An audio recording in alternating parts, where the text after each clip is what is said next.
music.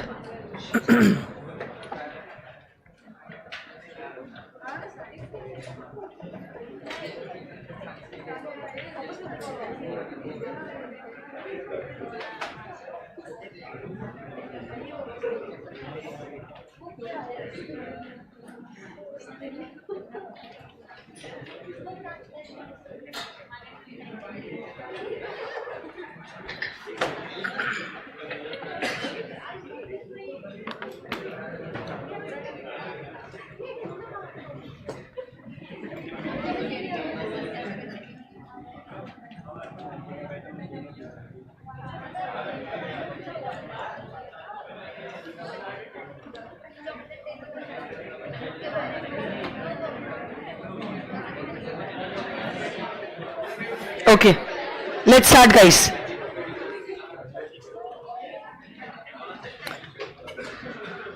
Good afternoon, everyone. Okay, agency इस topic की हमने कल शुरुआत की थी.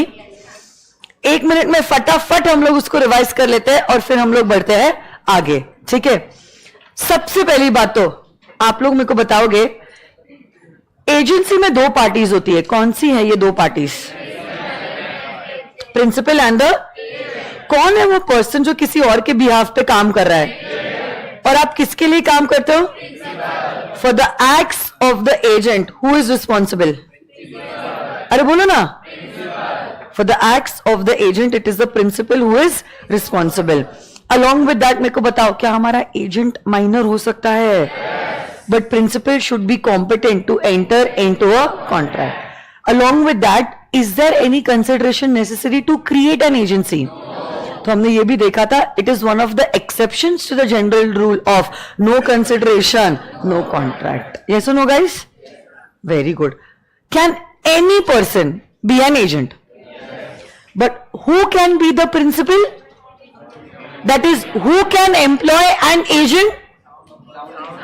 Only a person who is sound mind, major and not disqualified by law. Yes or no, guys?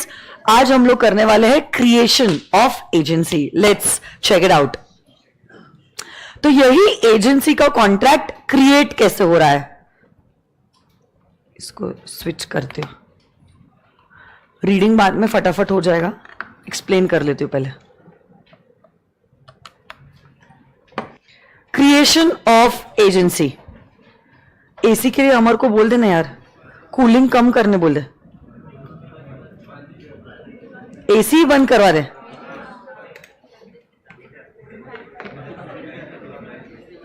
नहीं आ रहा है.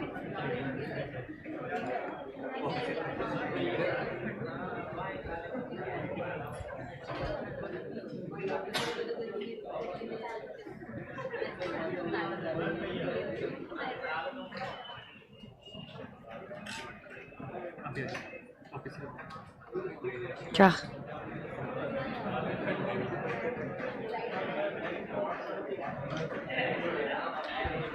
ओके, एक बात बताओ, कोई भी कॉन्ट्रैक्ट कैसे क्रिएट हो सकता है अदरवाइज भी? If 2 parties want to enter into a contract, ये कॉन्ट्रैक्ट आप कैसे एंटर कर सकते हो? Can you enter into a contract orally और थ्रू रिटन मोड? जब आप ओरली या रिटन मोड्स, मतलब जब आप शब्दों का इस्तेमाल करते हो, ऐसे कॉन्ट्रैक्ट को माना जाता है as an express contract. But can a contract also be created in an implied manner? तो यस, एक साइड पे कॉन्ट्रैक्ट क्रिएट हो सकता है इन एन एक्सप्रेस मैनर, और दूसरे साइड पे contract can also be created through an implied manner. तो देखो, जब मैं क्रिएशन ऑफ एजेंसी के बारे में बात कर रही हूं, ओके, जब मैं क्रिएशन ऑफ एजेंसी के बारे में बात कर रही हूं, agency is also a kind of a contract. Agency का कॉन्ट्रैक्ट है, नाम में लिखा है कॉन्ट्रैक्ट ऑफ एजेंसी. तो जब हम एजेंसी कॉन्ट्रैक्ट को क्रिएट करने की बात कर रहे हैं, creation of agency, what pitch first, this agency का कॉन्ट्रैक्ट. क्या आप लोगों के पास बुक्स नहीं है क्या? या ये काम भी मैं ही कर रहा हूं आप लोगों के लिए? Very show book. आप लोगों की बुक्स कहां है? बताओ सब लोग अपनी बुक्स, कहां है बेटा आपकी book?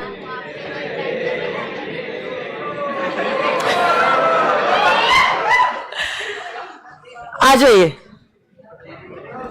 Okay, first mode of creating a contract of agency is the express mode.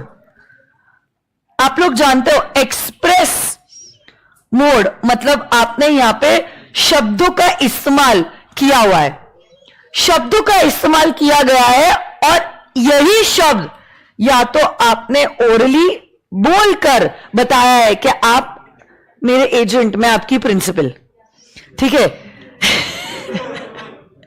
So it is either spoken words or sometimes a contract of agency can also be created by the written words.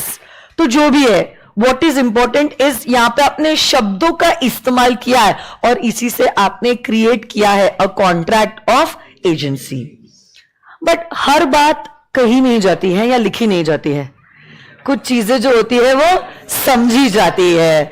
This mode of creation of agency, this mode of creation of agency is known as an implied mode of creating an agency. Don't talk.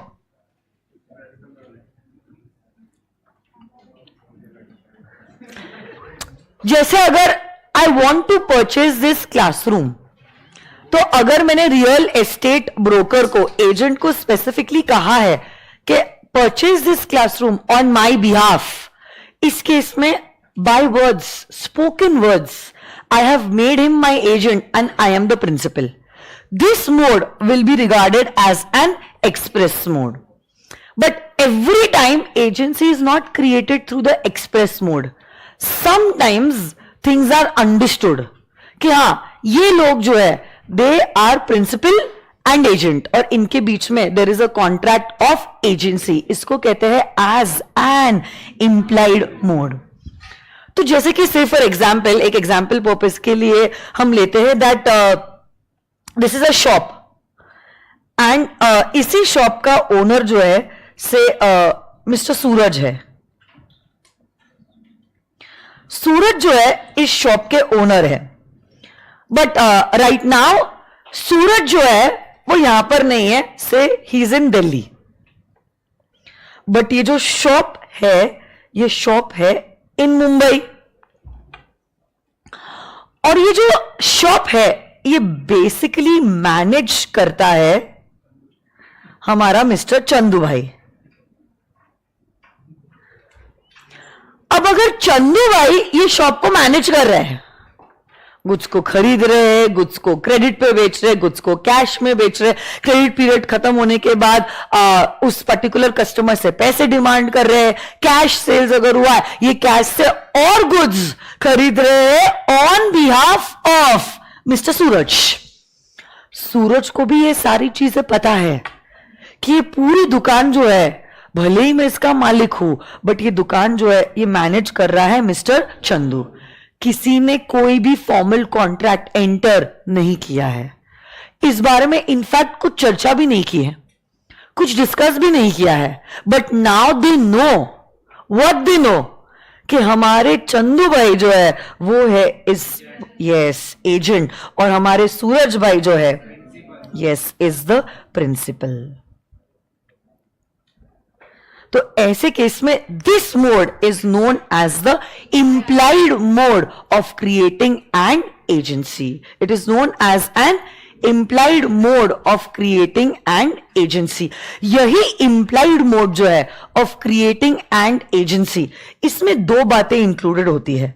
दो बातें, जैसे express है ना, spoken and written, वैसे implied के दो बच्चे हैं. One is estoppel and the second is by holding out. First is estoppel and the second one is by holding out. आप लोग लिख रहे हो क्या मेरे साथ साथ? प्लीज लिख लो, बाद में रीडिंग एक साथ ही हम करेंगे. पानी नहीं लाया इसने आज। आपने ऊपर के पॉइंट्स भी नहीं लिखे बेटा, ऐसे क्यों कर रहे हो आप? हर कोई बात बोली नहीं जाती है कुछ बातें समझने की होती है। चलो 1 मिनट का समय देती हूं, आपका समय शुरू होता है अब। Virtual kids, come on guys, लिखो बेशर्मो।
बेटा अभी लॉ का प्रॉब्लम नहीं है बेटा, इंग्लिश का प्रॉब्लम है, इतना तो समझ में आ गया है। चलो done.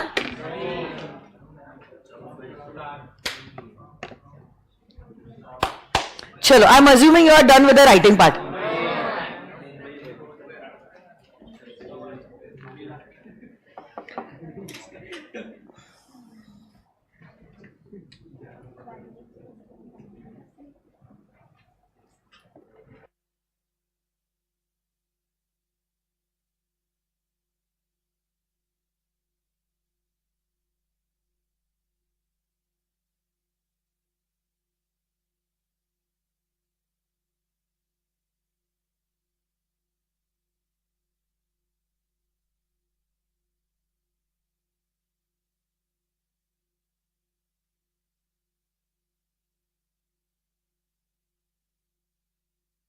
Okay, done? Chalo, I'm assuming you are all done with the writing part. Come on, guys.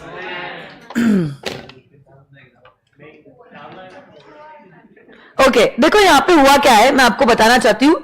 In case of agency by estoppel, what which? Estoppel ये शब्द आप लोग जानते हो। यहाँ पे क्या होता है, basically say there is no agency but somebody is committing a third person कि हाँ we have an agency का relationship। say for example ये 3 दोस्त है, निकिता, साइली एंड मृणाल। स्पेलिंग्स करेक्ट है ना? अब देखो, सुनो मेरी बात, हुआ क्या है। एक दिन ऐसे ही निकिता ने मृणाल को बोल दिया कि Saili is my agent and we have this particular contract and she is selling these goods on my behalf. But reality में ना निकिता प्रिंसिपल है और ना साइली एजेंट है। जब ये बातें निकिता ने मृणाल से करी थी तब साइली उस समय पे उधर ही थी, but she did not speak a word and she remain silent. And because Saili did not say anything, what happened is Mrinal believed कि हाँ सच में निकिता जो है वो प्रिंसिपल है और साइली जो है वो उसकी एजेंट है। एंड बिलीविंग कि इन दोनों के बीच में प्रिंसिपल और एजेंट का रिलेशनशिप है, Mrunal entered into a contract with Saili. ये बिलीव करते हुए, क्योंकि तब जब निकिता ने मृणाल से ये बात करी थी ना, तब साइली उधर ही थी। अब साइली को तो पता है कि प्रिंसिपल और एजेंट का रिलेशनशिप नहीं है, उसको बोलना चाहिए था अरे कि ऐसी मजाक कर रही है, कुछ भी वो बोल रही है, मजे ले रही है, कुछ नहीं बोला, चुपचाप बैठी रही हो, और क्योंकि ये चुप थी, because of that Mrinal believed कि सच में निकिता जो कह रही है वो सच है, और निकिता प्रिंसिपल और साइली है उसकी एजेंट। और इसी बात को बिलीव करते हुए now Mrinal entered into a contract with Saili as an agent for Nikita the principal. अब सवाल ये उठता है, ये जो मृणाल ने साइली के साथ कॉन्ट्रैक्ट एंटर किया है उसके लिए क्या निकिता लायबल रहेगी? Why yes? रियलिटी में तो निकिता और साइली प्रिंसिपल एजेंट नहीं है, तो क्यों मृणाल ने साइली के साथ जो कॉन्ट्रैक्ट एंटर किया उसके लिए आपने क्यों निकिता को लायबल ट्रीट किया? बिकॉज लॉ मेकर अब ये कहता है, now Saili and Nikita will be stopped. Stopped को हम कहते हैं stopped. They will be stopped from denying that they are not principal and agent. सीधी बात, नो बकवास। They will have to accept that they are principal and agent. मतलब तब जो मजाक मजाक में उन्होंने बोला था, अब उनको लीगली ये रिलेशनशिप बाइंडिंग हो जाएगा, and the contract entered by Mrinal with Saili as an agent, उसके लिए एजेंट के लिए कौन लायबल होता है? प्रिंसिपल। मतलब निकिता लायबल रहेगी। उसको कहते हैं as an agency by estoppel. क्या कहते हैं? Agency by estoppel.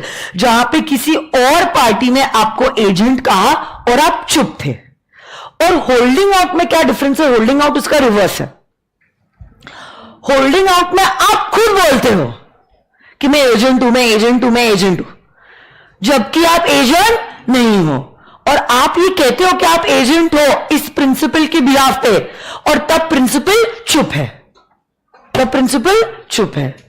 तो या एजेंट बोले या तो प्रिंसिपल बोले, दूसरा व्यक्ति अगर चुप है तो तीसरे पर्सन को तो यही लगेगा ना कि सच में प्रिंसिपल और एजेंट का रिलेशनशिप है।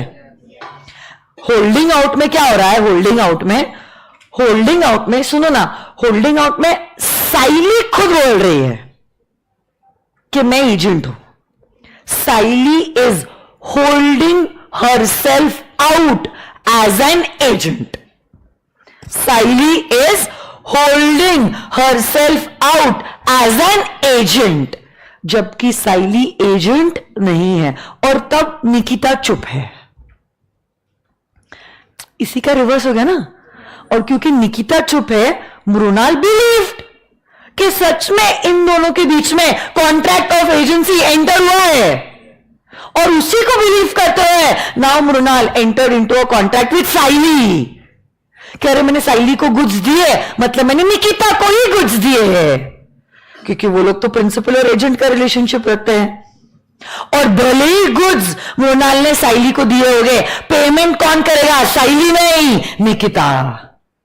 क्योंकि for the acts of the agent who is responsible? Principal is responsible. इसको कहते हैं एजेंसी बाय होल्डिंग आउट, जहां आप खुद होल्ड कर रहे हो अपने आप को as an agent. Agency by holding out. या तो इसमें और एक पॉइंट भी है, there is one more thing, another view. Holding out में प्रीवियस ओकेजन्स में, प्रीवियस ओकेजन्स मतलब पहले के आगे वाले, बोले ना प्रीवियस म्हणजे क्या? पहले के ओकेजन्स में, पहले के ओकेजन्स में आप एजेंट थे। आप एजेंट, हर रोज मैं अमर को बोलती हूँ चाय ला, कॉफी ला, अब वो चाय लाता है, कॉफी लाता है, so he is acting as my agent. और महीने भर का जो हिसाब है हम वो कॉफी शॉप में करवा देते हैं। मतलब राइट नाउ ये जो कॉफी आई है ये ऑन क्रेडिट आई है। क्रेडिट मतलब पता है? ऑन क्रेडिट, गुड्स आ गए पर अभी तक पेमेंट नहीं मिला है, दिस इज ऑन क्रेडिट। तो now he is my agent, he is getting this chai, this coffee on my behalf. और एक महीने बाद मैं क्या कर लेती हूं? हिसाब कर लेती हूं। अब एक दिन क्या होता है, मैं इसको कैश देती हूं, मैं रेडीली कैश देती हूं उसको, ₹50 दे दिए, मैंने कहा कॉफी लेके आ जा। इसने क्या किया, ₹50 अपने जेब में रख लिए, ठीक है, और वो दुकान में गया कॉफी शॉप में और कहा मैम के लिए कॉफी चाहिए। अब बता मुझे, वो कॉफी शॉप के ओनर को क्या कोई शक आएगा इस पे? क्यों नहीं आएगा? क्योंकि on previous all occasions he was my agent wherein he got this coffee for me on credit, और वही एपिसोड आज रिपीट हुआ है। उस दुकानदार को क्या पता आज मैंने इसको पैसा दिया है? समझ लो आप। So in order to protect the third person, कानून ने कहा है इस ओकेजन में भी it will be held out, it will be held out that Amar is still my agent, और अमर ने ये कॉफी जो लाई है उसका पेमेंट मेरे को देना पड़ेगा। This is between me and that coffee owner shop, मेरे को उसको वो ₹50 देने पड़ेगी, बिकॉज इस ओकेजन के लिए भी it will be held out that Amar is my agent. हाँ, लेटर ऑन मेरे को पता है मैंने अमर को पैसे दिए हैं, so I will sue him and I will recover the money. But try to understand as far as the third party is concerned, because on all previous occasions, okay, he was my agent for buying coffee on credit. It will be considered कि इस occasion में भी he is my agent to buy coffee on credit.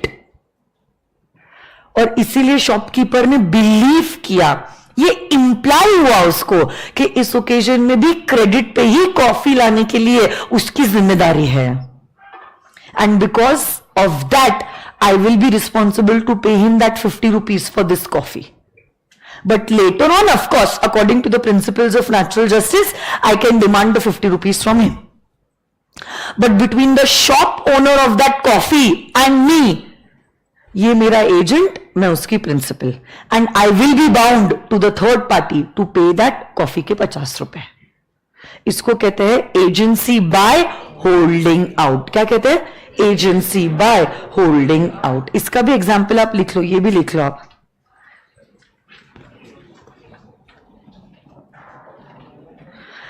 तो यहां पे आपको पता है क्या, यहां पर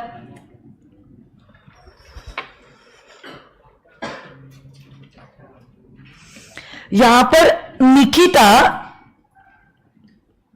मेड अ रिप्रेजेंटेशन, बराबर ना? अरे निकिता ने रिप्रेजेंटेशन किया मृणाल को कि साइली मेरी एजेंट है। Nikita made a representation that Saili is her agent. उस समय पे साइली क्या उधर ही थी, बट क्या साइली चुप रही, और उसी की वजह से क्या मृणाल को लगा कि निकिता जो कह रही है वो सच है। So Nikita made a representation that Saili is her agent. Saili remained silent,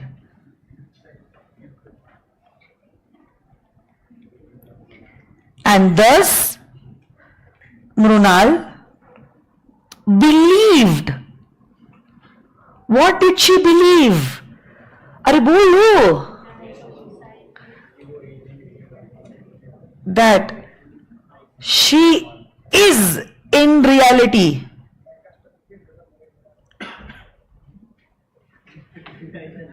her agent.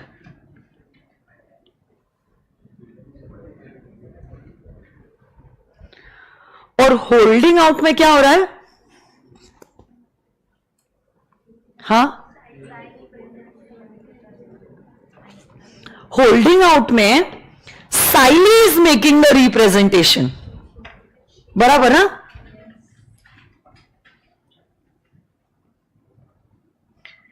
एक बात बताओ, क्या चाहे साइली बोल रही है या निकिता बोल रही है, principal is going to be liable for the acts of Saili. इतना समझ लो आप। यहां पे एजेंसी क्रिएट हो चुका है, Saili is making the representation.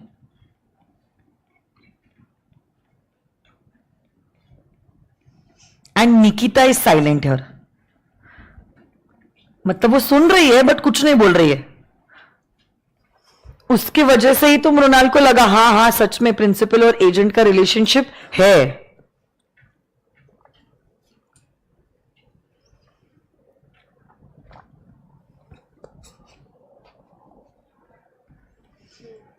Now Saili is stopped to deny the fact that she is not an agent. Means she'll have to accept the fact that she is an agent. इसको कहते हैं agency by holding out. तो सबसे पहला point बताओ मुझे, express agency. क्या यहां पे शब्दों का इस्तेमाल किया गया है? Can you express words orally, spoken words, or can it be in writing? Can agency also be by implied mode? Implied mode के दो बच्चे बताओ, holding out and estoppel. Now the third mode is agency by necessity. I'm just swiping it up. Is it okay? Point number 3. Agency by necessity. नाम में लिखा है necessity. necessity म्हणजे काय? जरूरत. सिचुएशन आई, जरूरत थी, इसीलिए आप एजेंट बन गए. सुनो ना, इनिशियली हमने आपको एजेंट की तरह अपॉइंट नहीं किया है, बट सिचुएशन ही ऐसी कुछ अराइज हो गई जिसके वजह से अब आपको इमरजेंसी में ऐसे कुछ काम करने पड़े जो अगर आप नहीं करते तो दूसरे व्यक्ति का नुकसान हो जाता. आ जाएगा इंस्टीट्यूट, आपको पूछ लेगा 3 मार्क का सवाल कि एक बार क्या हुआ, आपने एक ट्रांसपोर्टर को कुछ गुड्स एक जगह से दूसरी जगह पे ट्रांसपोर्ट करने के लिए भेजा. से फॉर एग्जांपल वेजिटेबल्स ले लेते हैं. ओके, वेजिटेबल्स, मेथी, पालक, टमाटर, एक जगह से दूसरी जगह से, गांव से शहर तक आपने भेजने के लिए एक ट्रक वाले को हायर किया और सारा वेजिटेबल्स का कंसाइनमेंट दे दिया.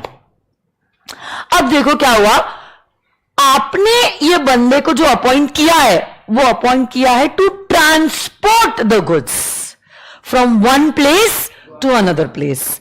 अनफॉर्चुनेटली जिस रात को वो ट्रक का वेंडर निकला उस दिन घाट पे बहुत तेज बारिश आ गई, ओले पड़ गए और रोड्स जाम हो गए और अगले 2 दिन तक तो कुछ ठीक होने ही नहीं वाला था. अगर हम रोड्स ठीक होने तक रुकते, सारी सब्जियां सड़कें खराब हो जाती. तो इसीलिए ट्रक वाले वेंडर ने क्या किया, जहां पर ये सारा कांड हुआ था बाजू का ही गांव जो थोड़े से ही दूरी पे था, उधर जाके उसने सारा माल बेच दिया. आपने क्या उसको बेचने के लिए अपॉइंट किया था? नहीं. आपने किसके लिए अपॉइंट किया था? ट्रांसपोर्ट करने के लिए, फ्रॉम गांव टू शहर. बट यहां पे एक इमरजेंसी की सिचुएशन आ गई है. अगर ये बंदा गुड्स को नहीं बेचता तो आप सोचो जो थोड़े बहुत पैसे मिले वो भी नहीं मिलते, पूरा कंसाइनमेंट सड़कें खराब हो जाता. यहां पे yes acted as a person with little common sense and he did what was best to be done in this situation of emergency. ऐसे एजेंट को कहते हैं as an agent by necessity. क्या कहते हैं उसको? So agent by necessity में कुछ चीजों का होना जरूरी है. पहली बात तो ऐसी सिचुएशन अराइज हो गई है जो इमरजेंसी वाली सिचुएशन है. ऐसी सिचुएशन अराइज हो गई है जो कैसी सिचुएशन है? इमरजेंसी वाली सिचुएशन है. So there is some situation, ऐसे सर्कमस्टेंस है जो इमरजेंसी वाले है. तो पहली बात तो देयर इज सम इमरजेंसी. और आपको जब हमने अपॉइंट किया था, हमने इस काम के लिए अपॉइंट नहीं किया था कि हमारे बिहाफ पे गुड्स बेचो, बट ये काम आपने इसीलिए किया है क्योंकि आप दूसरे पर्सन को नुकसान से बचाना चाहते हो. तो आपके इंटेंशंस क्या नेक है. So basically you did this act in an extraordinary circumstance, in an emergency or an extraordinary situation, with an intention to prevent the principal from loss. But हर केस में प्रिवेंट नहीं कर सकते हो, कुछ केस में you want to reduce his losses. जैसे यहां पे प्रिवेंशन तो नहीं हो सकता क्योंकि गुड्स का नेचर ही पेरिशेबल है, बट एटलीस्ट गुड्स बेच के कुछ तो मैं पैसा ले लूं अपने हाथ में. 2 दिन रुकने के बाद अगर हम शहर पहुंचेंगे तीसरे दिन और फिर सब्जी अगर हम बेचने को जाएंगे तो कुछ नहीं मिलता इसका, उसके बदले हम आज ही बेच के कुछ तो पैसा हाथ में ले ले. यहां पे हमने प्रिवेंट तो करने की कोशिश नहीं की है, but we have tried to at least reduce the losses that the principal might suffer. We are trying to reduce the losses that the principal might suffer. In short, ये सेल्स जो हुआ है, जो ये कैरियर ने किया है, उसके लिए क्या प्रिंसिपल लायबल है? Principal will be bound to accept this sale. Principal will be bound to accept such a sale. Okay, got it? ऐसे इंस्टीट्यूट ने और एक बार सवाल पूछा था. गांव में एक बड़ा खेत था, एकड़ में. उसका ओनर जो है वो कनाडा में रहता था, और ये केयर टेकर जो है वो उसका एजेंट, और ओनर जो है वो उसका प्रिंसिपल. एक दिन there was a big fire in the farm. तो as the caretaker, as the agent, Raja ने क्या किया? जो केयर टेकर था उसने हर वो कोई एक्शन लिया ताकि खेत में ये जो आग लगी है, जिससे जो नुकसान हो रहा है, वो कम से कम हो. ऑफ कोर्स बचा तो नहीं सकते क्योंकि आग लग गई और नुकसान तो ऑलरेडी हो चुका है, but at least we can take all actions now to reduce the amount of losses.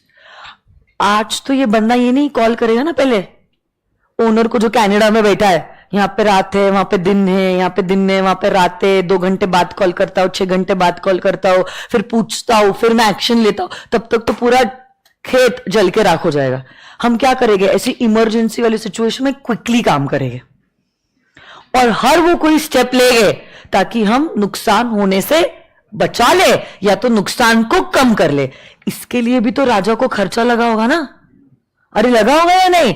जो भी खर्चा लगा है, क्या राजा ले सकता है फ्रॉम द प्रिंसिपल? यस. इस केस में भी माना जाएगा Raja is the agent for this principal. Usually he used to just take care of the khet, but ये एक एक्स्ट्रा ऑर्डिनरी इमरजेंसी वाली सिचुएशन है, उसमें भी एक्ट करने का हमने आपको पावर दिया है, और वो पावर एक्सरसाइज करने के लिए अगर कुछ खर्चा लगा है, ये खर्चा हम आपको दे देंगे. यस और no guys? Sure? 100%? Very good. आ जाइए. सुन ना, मैं ऑफ कैमरा जा रही हूं शायद से, चेक कर ले एक बार.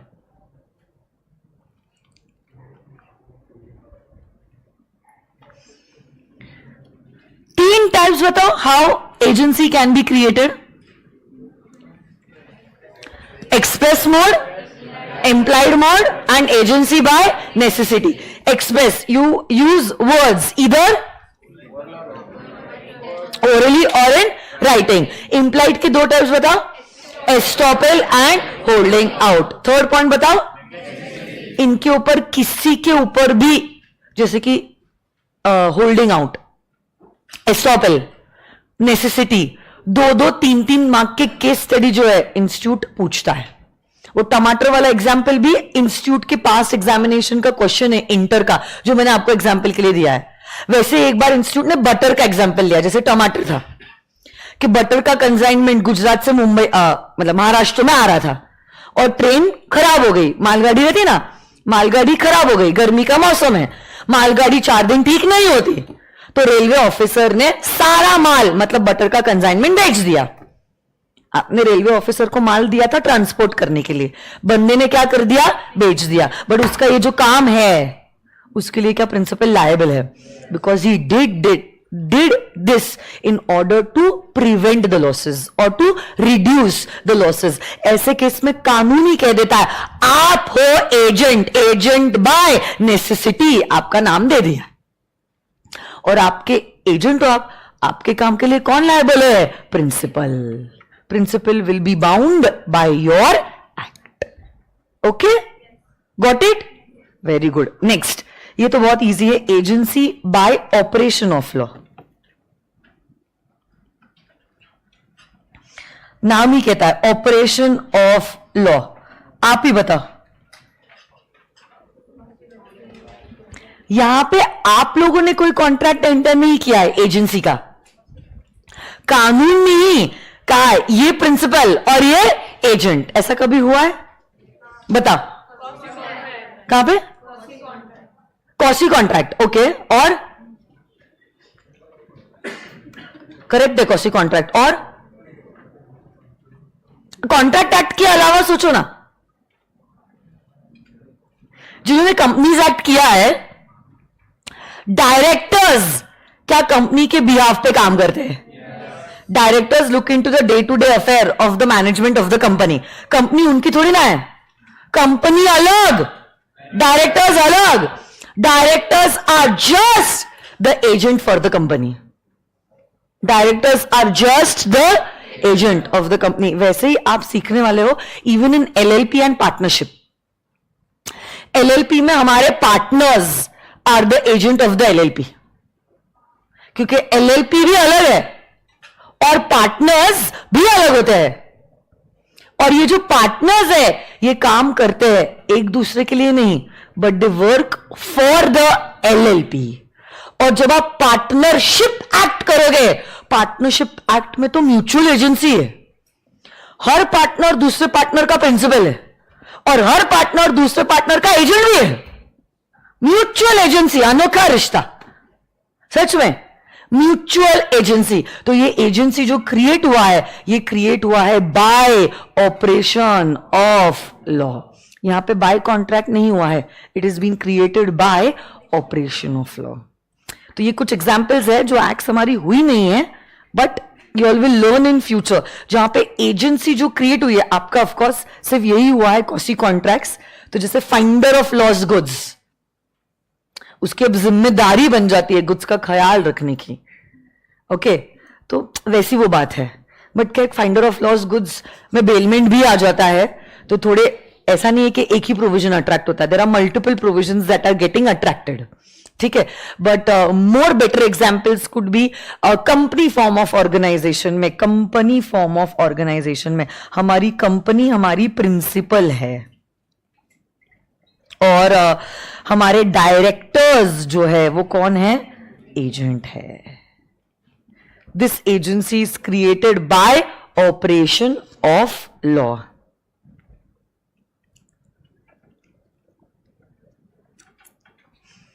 ऑल्सो हमारे जो पार्टनर्स है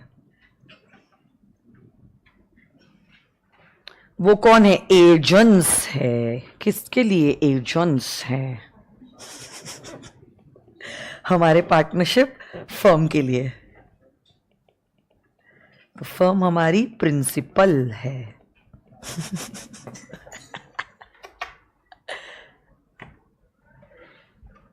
This is an agency that is created by operation of law. क्या डायरेक्ट थ्योरी क्वेश्चन तो मेरे को नहीं लगता इंस्टीट्यूट पूछेगी. इसके ऊपर इंडिविजुअली इंस्टीट्यूट सवाल पूछने वाली है. 4 पॉइंट्स हुए अभी तक हमारे क्रिएशन के. बोलो कौन से? Express, implied, necessity and operation of law. आप बताओ इंप्लाइड के 2 types, estoppel and holding out. और एक्सप्रेस कैसे कर सकते हो? ईदर बाय वर्ड्स ओरली और by words in writing. Next point and last point which is talking about ratification. ये शब्द आपने सुना है माइनर के केस में. रैटिफाई करना मतलब क्या?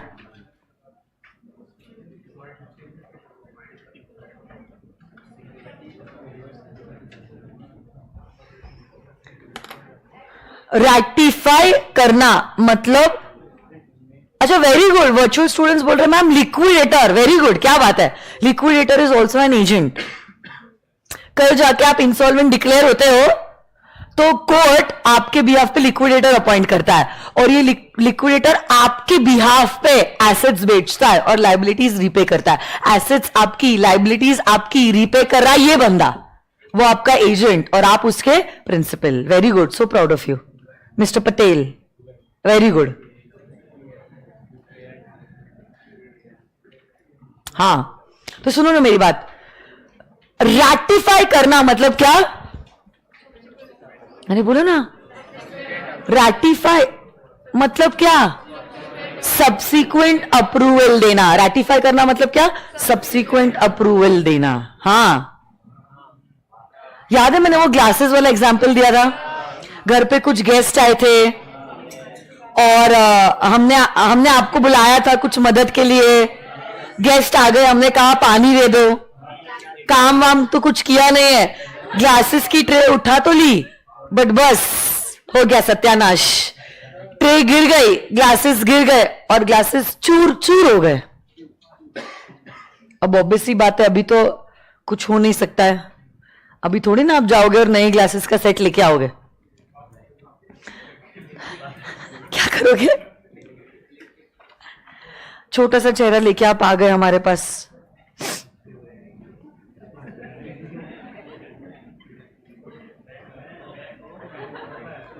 रो रहे,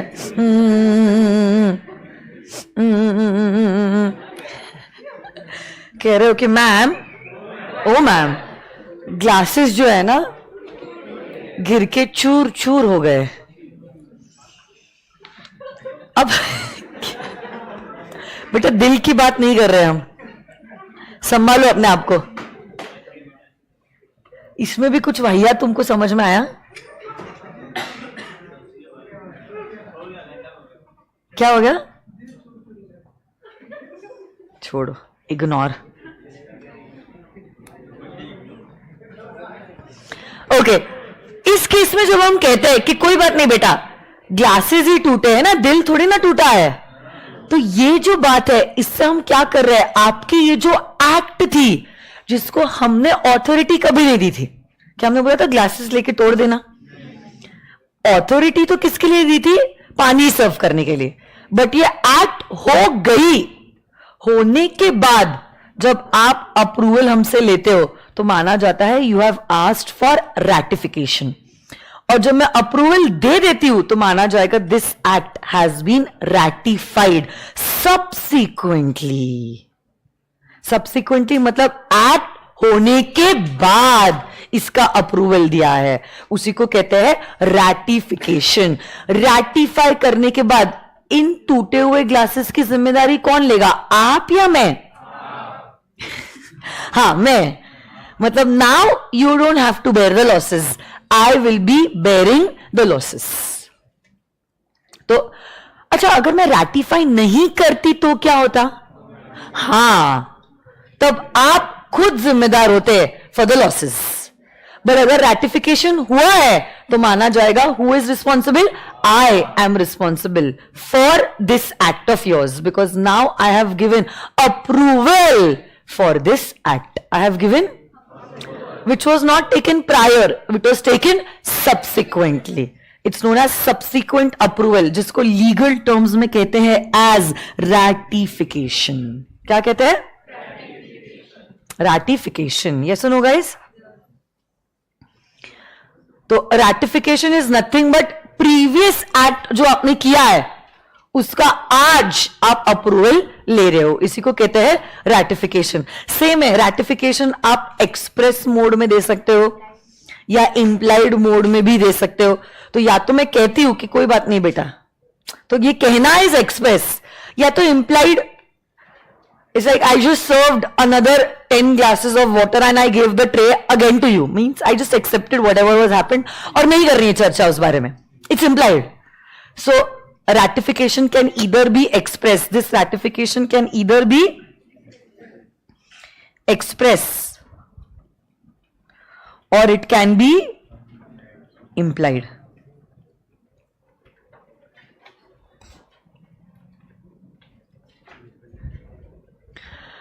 This ratification is possible only after giving all the complete facts. Complete facts मतलब क्या? झूठ बोल के आप मेरे से अप्रूवल नहीं ले सकते हो. अब ये तो ग्लासेस की बात है, ये अलग बात है. कल जाके आप मेरे बिहाफ पे से फॉर एग्जाम्पल इसी के नीचे की क्लासरूम खरीद लेते हो. मैंने आपको नहीं कहा है, आपने खुद ने, मैम आपको जरूरत पड़ेगी आप ले लो क्लासरूम. ले लिया आपने क्लासरूम, और आने के बाद अब आप अप्रूवल डिमांड कर रहे हो.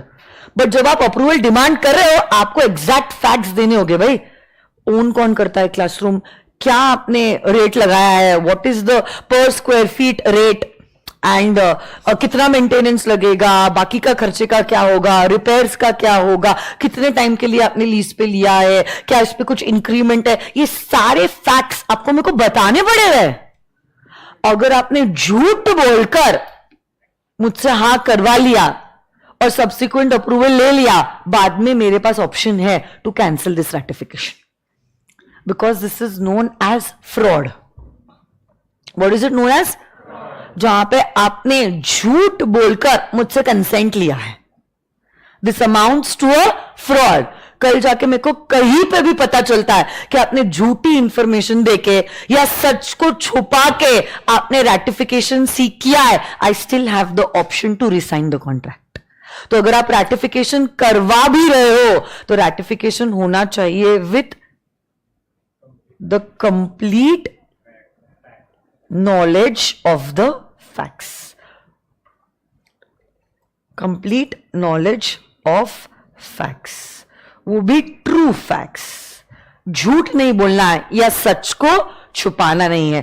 और ये रैटिफिकेशन जब भी होता है, ratification always happens in toto, in totality. Sorry, मतलब ratification can only happen for the whole transaction. Part transaction ratify किया और पार्ट ट्रांजैक्शन रैटिफाई नहीं किया, ऐसा पॉसिबल नहीं है. So the principal can not ratify a part of the transaction. ये मेरे फायदे का है, इसको मैं रैटिफाई करता हूं, और ये मेरे नुकसान का है, इससे कुछ फायदा नहीं, इसको मैं रैटिफाई नहीं करता, ऐसा पॉसिबल नहीं है. Either you ratify the transaction in toto और you reject the transaction in toto, in totality. आप पार्ट रैटिफिकेशन नहीं कर सकते. आप पार्ट रैटिफिकेशन नहीं कर सकते. ऑल्सो वो ट्रांजैक्शंस भी रैटिफाई नहीं हो सकते जिससे कोई थर्ड पार्टी को इंजरी हो रही है. सो ratification should not be of transaction which is causing injury to some third party. Okay, it cannot injure third person. It cannot injure a third person.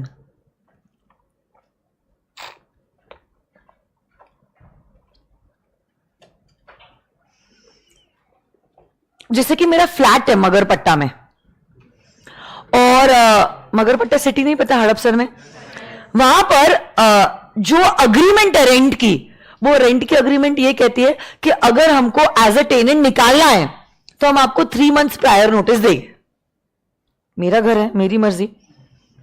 Now I don't want you as the tenant, I can remove you, but I will give you how many months prior notice? 3 months prior notice. How many months? 3 months prior notice. अब आपने ऐसी होशियारी में आके पता चल गया आपको कौन सा फ्लैट, क्या रेंट पे, ऐसा वैसा, कौन टेनेंट, बस बना दी नोटिस टर्मिनेशन की 1 month की, और 1 month की टर्मिनेशन नोटिस आपने वो टेनेंट को दे दी.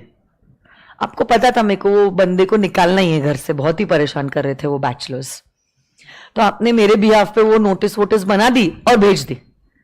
देखो मैं चाहती हूं कि वो घर से निकले, आपने अच्छा काम किया, उनको टर्मिनेशन का नोटिस दिया, बट ये टर्मिनेशन की नोटिस मैं चाह कर भी रैटिफाई नहीं कर सकती. क्यों नहीं कर सकती? हाँ, क्योंकि आपने जो नोटिस दी है उसमें टर्मिनेशन में लिखा था 1 महीने के अंदर निकल जाओ, और जो हमारा मेन कॉन्ट्रैक्ट है वो कहता है टर्मिनेशन की नोटिस 3 months की होनी चाहिए. This is causing injury to them, क्योंकि वो तो बेघर हो जाएगा ना, उनको भी नया घर ढूंढने के लिए समय लगेगा. उस हिसाब से सोचा था कि 3 महीने की नोटिस मिलेगी. तो मैं भले ही चाहती हूं कि मैं इनको निकाल लूं अपने घर से, मैं चाहती हूं कि उनको टर्मिनेशन का नोटिस भेजूं, आपने भेजी है वो नोटिस, बट मैं चाह कर भी इस नोटिस को रैटिफाई नहीं कर सकती, ये नोटिस इनवैलिड हो जाएगी. Why? It's causing an injury to a third person. और बाकी सारी बातें तो एकदम कॉमन सेंस है. Ratification should happen between reasonable time. ऐसा नहीं है 10 साल बाद आपने रैटिफाई किया वो 10 साल पहले किया हुआ ट्रांजैक्शन. ठीक है, it should happen within a reasonable period of time. Reasonable time period. Of course you should communicate about the same to the third party कि हां भाई रैटिफिकेशन हो चुका है और आपने जो ट्रांजैक्शन किया है वो ओरिजिनली वैलिड ट्रांजैक्शन होना चाहिए. I can not ratify something that is illegal और void ab initio. Like I cannot buy a gun. Can I buy a gun? Huh? I can. कैसे? I don't have a license. Do I have a license? No. I have a license? I don't have a license. So I cannot buy a gun. मुझे ही नहीं पता था ऐसा कुछ है क्या. I cannot buy a gun because I don't have a license. If I don't have a license, can I tell you to buy a gun on my behalf? कुछ भी ऐसा कैसे? देखो इलीगली क्या हो सकता है उस बारे में हम चर्चा नहीं कर रहे हैं. ठीक है, हम लोग लॉ के बारे में बात कर रहे हैं. इज्जत में रहो. अगर मैं अपने बिहाफ पे गन नहीं बाय कर सकती हूं, क्या मैं किसी और को अपॉइंट कर सकती हूं मेरे बिहाफ पे गन बाय करने के लिए? कैसे कर सकते हैं? नहीं कर सकते हम. Okay, what is illegal for me is also illegal for you. So what I cannot do, I cannot get it done from somebody else also. Okay, try to understand this. And अगर कल जाके आपने मेरे लिए gun bye कर भी ली, मैं चाह कर भी लीगली उसको एक्सेप्ट नहीं कर सकती. मैं चाह कर भी लीगली उसको एक्सेप्ट नहीं कर सकती. ये सुनो गाइस, आ जाइए चलो टेक्स्ट बुक्स पे. Come on guys.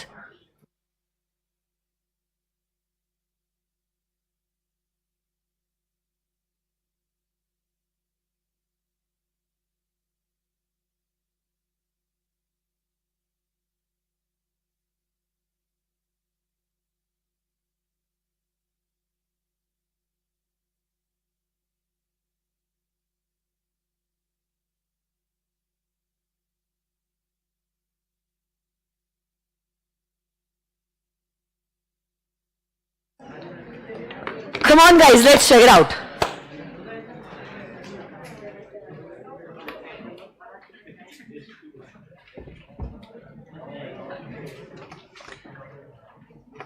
आपके पेज नंबर पे आ जाइए.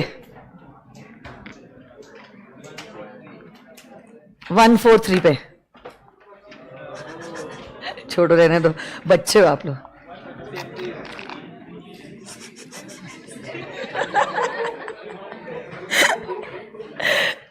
आ जाइए. कम ऑन गाइस, आ जाइए.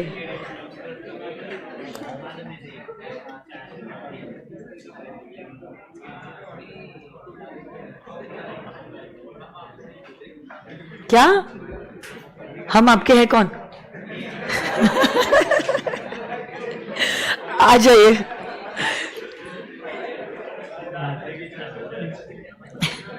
इमोशनल हो जा रहे बच्चे. आ जाइए बेटा.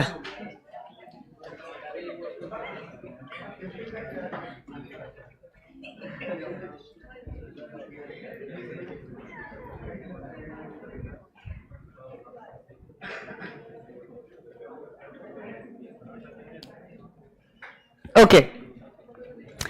Creation of agency. Come on, guys.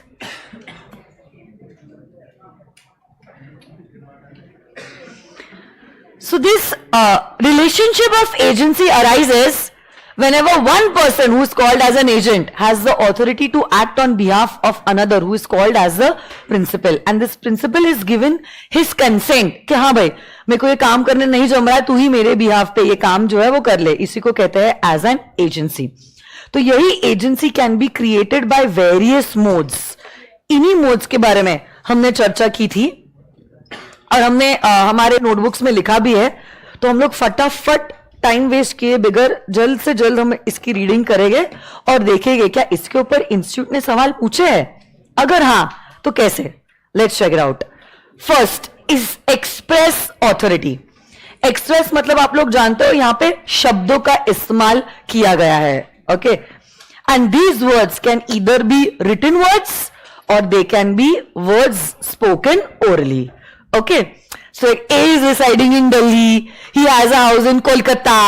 A authorizes B under a power of attorney. Power of attorney मतलब अभी written agreement हो गया जहां पे आपने पावर दिया है दूसरे बंदे को through a written contract. Power of attorney से मतलब क्या यहां पे शब्दों का इस्तेमाल किया गया है. And is these words used in writing.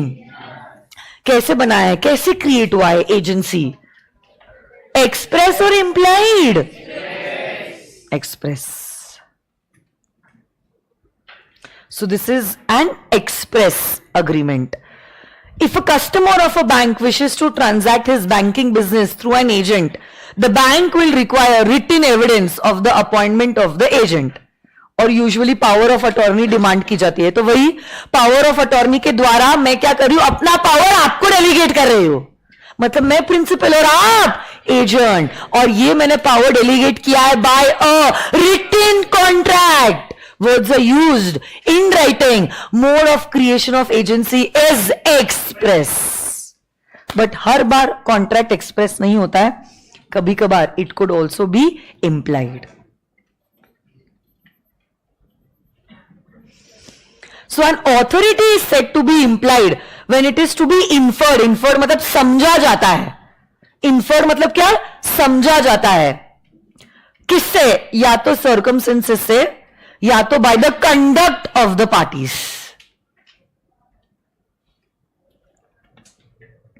Then it is known as an implied mode of creating the agency. जैसे मैंने वो वाला एग्जाम्पल दिया था, वो सूरज और चंदू वाला, ऐसा ही कुछ एग्जाम्पल है. A owns a shop Seelampur, living himself in Kolkata and visiting the shop occasionally. The shop is managed by B and he is in the habit of ordering goods from C in the name of A. In the name of A. In the name of A. And paying it out even from A's funds. पैसे भी A दे रहा है.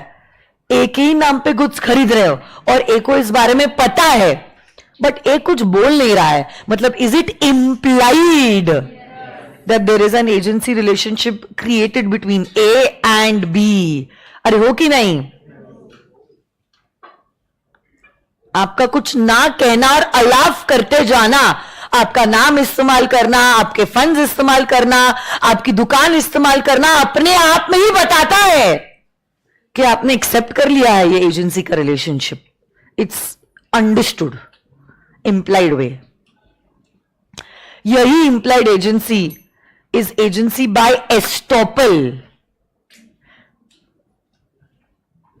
यहां पे principal ने अपने conduct से या स्टेटमेंट से, प्रिंसिपल ने तो निकिता ने अपने कंडक्ट से या अपने स्टेटमेंट से मृणाल को कहा है कि साइली मेरी एजेंट है. इसको क्या कहते हैं, एजेंसी बाय एस्टॉपल. एंड तब Saili was silent because of which Mrunal believed कि सच में निकिता और साइली के बीच में वो प्रिंसिपल और एजेंट का रिलेशनशिप है. So where the principal by his conduct willfully induces someone else to believe. Someone else मेरे एग्जाम्पल में मृणाल थी, जहां पे मृणाल बिलीव्ड कि हाँ सच में निकिता प्रिंसिपल और साइली उसकी एजेंट. बाद में you will be prevented. Who will be prevented? These two people, Nikita and Saili, will be prevented from denying the fact that they are not principal and agent. Means they will have to accept the fact that they are principal and agent, बराबर ना? Prevent करना मतलब रोकना, ये fact को deny करना कि आप एजेंट नहीं हो, मतलब अब आपको एक्सेप्ट करना पड़ेगा। क्या एक्सेप्ट करना पड़ेगा? कि आपके बीच में प्रिंसिपल और एजेंट का रिलेशनशिप है, हो कि नहीं? Very good. तो यहां पे वही बात को मैंने पॉइंटर्स में लिखा है, पॉइंटर्स में, कुछ नया नहीं है। प्रिंसिपल है, मेरे केस में प्रिंसिपल निकिता है जिसने रिप्रेजेंटेशन दिया है। मेरे केस में रिप्रेजेंटेशन एक्सप्रेस था क्योंकि निकिता ने मृणाल को बोला है कि साइली उसकी एजेंट है ना? उसकी वजह से थर्ड पार्टी ने ये बिलीव कर लिया और कॉन्ट्रैक्ट एंटर कर लिया।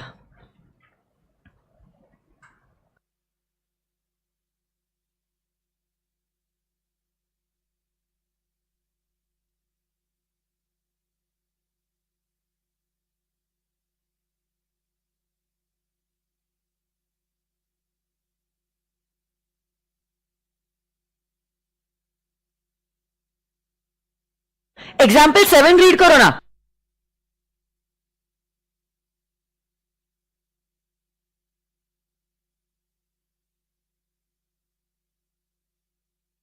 एग्जाम्पल 7 देखो, अमर वाला एग्जाम्पल है ये। एग्जाम्पल्स को आप लाइटली मत लो। हाँ, ये सारे एग्जाम्पल के ऊपर 2-2, 3-3 मार्क का सवाल आ सकता है। इसके ऊपर भी इंस्टीट्यूट ने इंटर लेवल में सवाल पूछा है।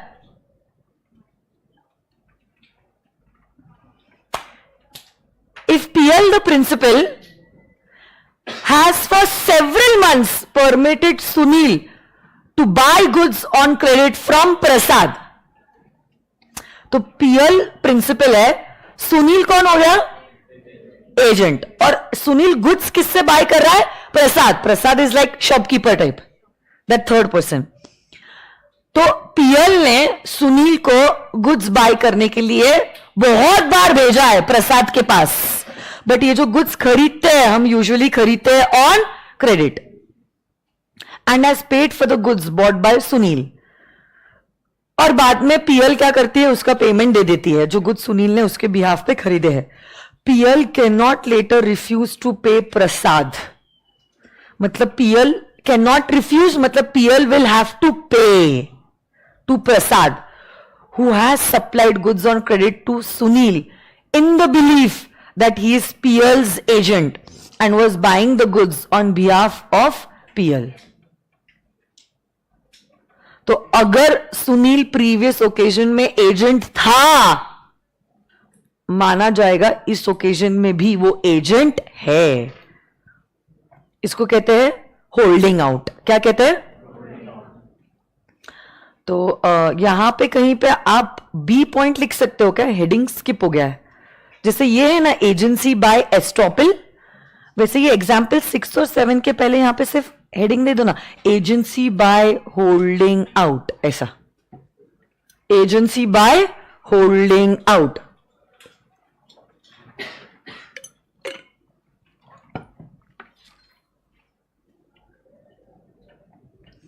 Agency bye holding out.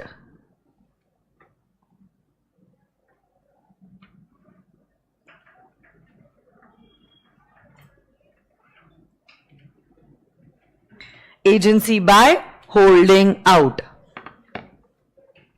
चलो फटफट करो। एजेंसी बाय नेसेसिटी, टमाटर और बटर वाला एग्जाम्पल याद आया? खेत वाला एग्जाम्पल याद आया? तो यहां पे कुछ तो इमरजेंट सिचुएशन है, मतलब इमरजेंसी की सिचुएशन है, और आप क्या करना चाहते हो? ये एक्स्ट्रा ऑर्डिनरी या स्पेशल सिचुएशन में आप प्रिवेंट करना चाहते हो प्रिंसिपल को फ्रॉम लॉसेस। तो you will be considered as an agent by necessary and you will be authorised to do all those acts which will prevent the principal from the losses. इसको कहते हैं agency by necessity. वही example है जहां राजा farm का owner है, श्याम उसका care taker है। राजा जब एक दिन कनाडा में था, एक ह्यूज फायर हुआ और श्याम बन जाएगा एजेंट बाय नेसेसिटी, और बचाने की कोशिश करेगा इस खेत को उस आग से, और उसके लिए जितना भी खर्चा लगा है, ये खर्चा हम किससे लेंगे? प्रिंसिपल से लेंगे। बन गया ये 2 मार्क का सवाल।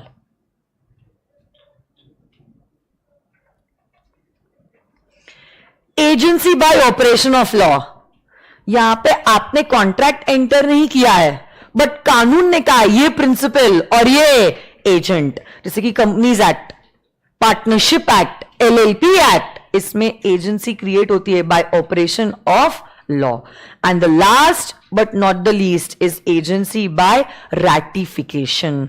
आपने काम किया है, बट जब आपने काम किया था without authority. Acts are done by one person, अपने लिए नहीं, but on behalf of another, without the knowledge और ऑथोरिटी। और अगर आपने इसको रैटिफाई किया है तो क्या आप लायबल हो जाओगे? अरे बोलो ना। तो उसका ऐसा इफेक्ट होगा जैसे कि आपने ऑथोरिटी लेकर ही काम किया है। तो इन शॉर्ट रैटिफिकेशन का क्या मतलब होता है? प्रीवियस एक्ट को अप्रूवल देना, प्रीवियस एक्ट को अप्रूवल देना। हां, इसके ऊपर डायरेक्ट थ्योरी क्वेश्चन आ सकता है। What are the essential elements of a valid ratification? Direct theory question, यहां पे आप लिख दो direct theory question. What are, 4 mark के लिए सवाल पूछा इंस्टीट्यूट ने। क्या पूछा सवाल? एक काम करो, आप लिखो आपके नोटबुक में ये सवाल, इसका जवाब कल लिख के आना, लर्न करके लिख के आना। हैंडराइटिंग इंप्रूव करने के लिए होमवर्क नहीं दिया जा रहा है। लर्न नहीं हो रहा, 10 बार लिखो। कैसे नहीं लर्न होता? 10 बार लिख के भी लर्न नहीं हुआ तो सीए छोड़ दो, फिर कुछ नहीं हो सकता आपका। क्वेश्चन लिखो, what are the essential elements? Harshad sir has allowed me to take class, okay? That is why I'm extending the class.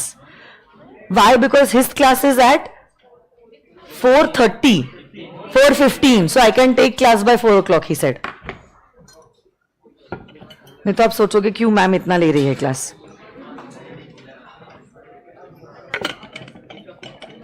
बोलो बोलो, क्या क्वेश्चन लिखा आपने? What are the essential elements of a valid ratification? लिखो 4 marks. अब आपको दिमाग लगाना है, अगर ऐसा क्वेश्चन इंस्टीट्यूट ने आपके एग्जामिनेशन में 4 मार्क के लिए पूछा है तो आपको कितना कंटेंट लिखना है? आप लिख के बताओ मेरे को। कल मैं डिस्कस कर रही हूं, पर आपने लिख के बताना है मेरे को। 4 मार्क के लिए ये सवाल पूछा है। एग्जाम्पल्स नहीं भी लिखे तो चलेगा, but all your pointers should be covered, that is more important.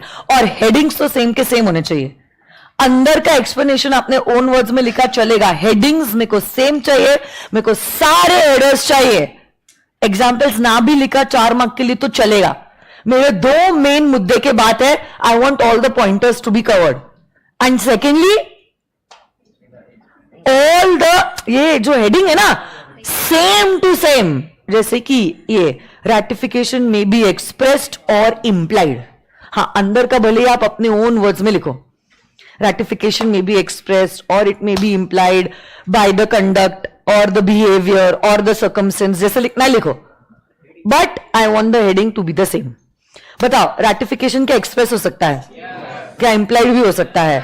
ratification के लिए जब आप दूसरे व्यक्ति को सारे बातें बताते हो, पहली बात तो क्या सारी बातें बतानी है, बतानी है, वो भी सच्ची बातें बतानी है। Should it be true? अरे हाँ या ना? कल जाके अगर आपने झूठी बातें बोलकर रैटिफिकेशन करवाया है या सच को छुपा के रैटिफिकेशन करवाया है, ये रैटिफिकेशन वैलिड रैटिफिकेशन नहीं होगा और बंदा अपना रैटिफिकेशन वापस से भी ले सकता है।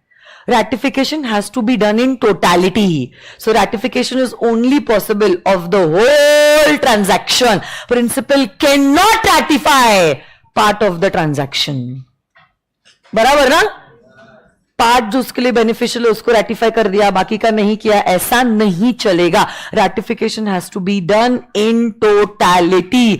ऐसा कोई भी रेटिफिकेशन लीगली वैलिड नहीं है जिससे कि तीसरे व्यक्ति को इंजरी हो रही है.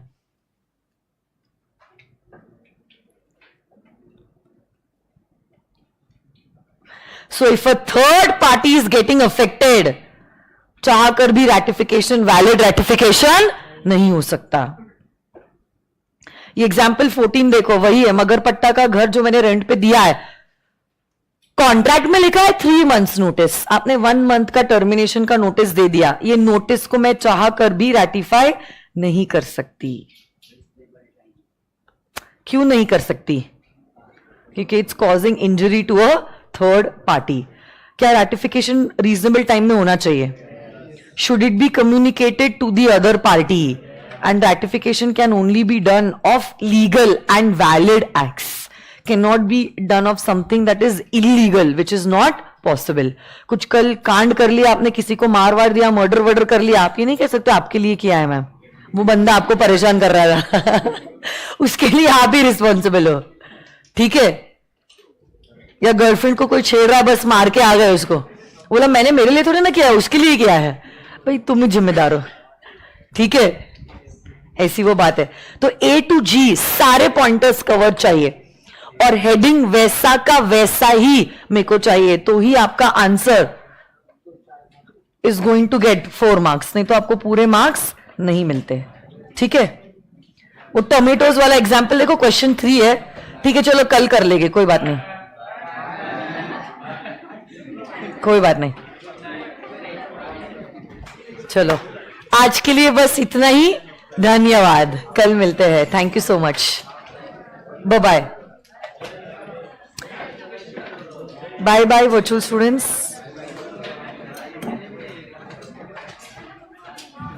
Bye bye Salmani, bye bye mister Bhatt, bye Vansh, bye bye.